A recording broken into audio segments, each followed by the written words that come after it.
Voilà, bonjour les amis. Eh bien, continuons avec notre chapitre 16, toujours de l'évangile de Jean, cette fois-ci, les versets 23 à 28.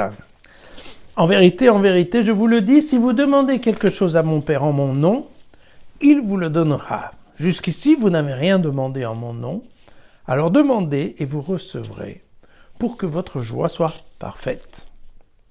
Je vous ai dit tout cela de façon énigmatique, mais l'heure vient où je ne vous parlerai plus de cette manière, mais où je vous annoncerai ouvertement ce qui concerne le Père.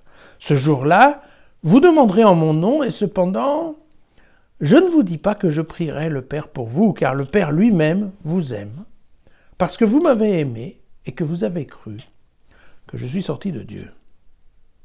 Je suis sorti du Père et je suis venu dans le monde, tandis qu'à présent, je quitte le monde et je vais au Père.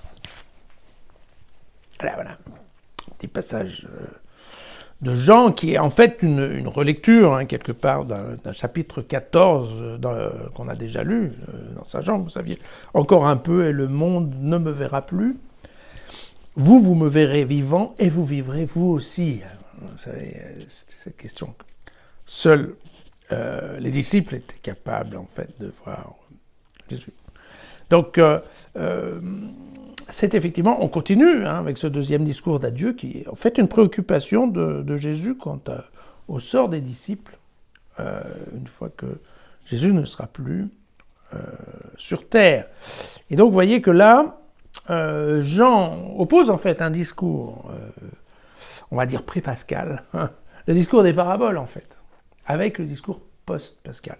Tout ça a à voir avec le même sujet, vous savez, qui est ces choses que vous ne pouvez porter. Voilà. Comprendre ces choses que vous pouvez porter. Donc, il reprend encore cette idée que, en effet, avant qu'il y ait ce triptyque passion, crucifixion, résurrection, la croix, en fait, pour Jean, eh bien, avant, les gens ne peuvent pas comprendre. Comme ils ne peuvent pas comprendre, il faut utiliser des paraboles de façon à ce qu'ils soient compréhensibles. Mais une fois que les disciples vont avoir assisté, effectivement, à la résurrection, alors, un certain nombre de choses vont s'éclairer, et là, dans la mesure, grâce à l'acquisition, en fait, de la connaissance et de la compréhension, eh bien, ils n'auront plus besoin qu'on leur parle un petit peu comme des bébés, avec des paraboles un peu imbéciles qu'il faut expliciter pour qu'ils puissent comprendre. Parce que, eh bien, en effet, là, ils seront en effet bien avancés en termes de compréhension, puisque ils ont vu, de leurs yeux vus, la résurrection est donc, bien entendu, une certaine preuve, voilà, de l'origine divine de Jésus, et tout ça comme ça. Voilà.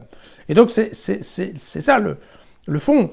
Le fond du message, c'est que, en fait, le message ne va pas changer, c'est uniquement, en fait, la forme avec laquelle le message va être présenté qui va s'adapter, en fait, au degré de compréhension des disciples. Voilà. Tout simplement, la deuxième information qui était intéressante, c'est à nouveau, cette question de la nouvelle prière, qui est la prière en mon nom. Et vous voyez, c'est ce que je vous disais hier. Là, très clairement, il y a un changement de formule, c'est-à-dire que maintenant, pendant que Jésus est là, en fait, quand les disciples prient, ils peuvent demander un truc à Jésus, et Jésus, en fait, sert d'intercesseur. Ensuite, c'est Jésus qui demande au Père. Alors, évidemment, ça peut marcher. Et là, on est déjà en train de préparer le fait que, comme Jésus ne va pas être là, eh bien, les disciples vont devoir demander directement au Père, certes, au nom de Jésus, c'est-à-dire, en effet, en se réclamant de la proximité avec Jésus. Mais typiquement, ça devient une communication directe, tout simplement parce que, à travers, en fait, cet épisode de la résurrection, eh bien, les disciples vont acquérir un niveau différent de relation. Vous savez, c'est ce qu'on avait en Jean aussi dans le chapitre 15. Je ne sais pas si vous vous souvenez, mais Jésus leur disait « Je ne vous appelle plus serviteurs, je vous appelle à mes amis. » D'accord ? Parce que, voilà, les choses ont changé. Vous êtes passé à un état supérieur. Vous êtes l'état des amis de Jésus, et en étant les amis du Fils, eh bien, on peut parler directement au Père en disant « Écoute, tu sais bien, c'est moi, je suis le copain de ton Fils. Est-ce que tu veux pas faire ceci ou cela ?» Voilà, c'est ça l'idée. Voilà. Le dernier verset, « Je suis sorti du Père et je suis venu dans le monde. » Tandis qu'à présent je quitte le monde et je vais au Père. Vu comme ça paraît très banal. En fait, c'est un verset qui a fait travailler beaucoup de têtes bien faites, puisqu'en matière exégétique, comme on dit, eh bien, on appelle ça la catabase et l'anabase. Alors la catabase, c'est en fait la descente de l'origine divine sur terre, et l'anabase, c'est la remontée de Jésus dans les cieux auprès de son Père. Vous voyez. Donc l'idée c'est quoi? L'idée c'est de dire, en fait, et c'est ça l'idée de Jean, c'est de dire que, eh bien, au milieu, l'homme a beaucoup bénéficié de ça, puisqu'en fait, Jésus étant venu sur terre, enfin Dieu étant venu sur terre à travers la personne de Jésus, eh bien, ça aura permis à l'homme de comprendre, et donc, effectivement, qu'il y ait un véritable changement, une véritable compréhension. Et qu'entre cette cette catabase et cette anabase, eh bien, le passage au milieu a été profitable pour l'homme.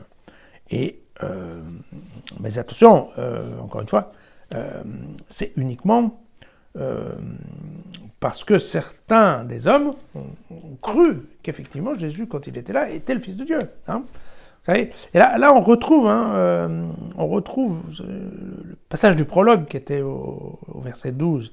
Mais à ceux qui l'ont reçu, à ceux qui croient en son nom, il a donné le pouvoir de devenir enfants de Dieu. Voilà. Donc, vous voyez, c'est cette notion-là. Jésus est venu, ceux qui ont cru en lui sont devenus ses amis, ses frères, et donc peuvent maintenant s'adresser directement à Dieu. Pas mal quand même. À demain.